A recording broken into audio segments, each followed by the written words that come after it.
బాబు sir కొంచెం చెప్పండి sir మాకు చాలా ఇంటికి పోవాలి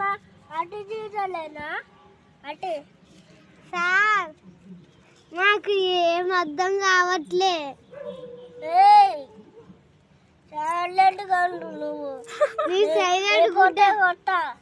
సైలెంట్ కుంటా చాలు సార్ ఏబిసిడి చెప్పవా సార్ మాకు ఏబిసిడి చెప్పండి sir ABCD EFD HIJK NLB QRS double N ఎన్నోవాని తుంప్లిడి టిమ్టి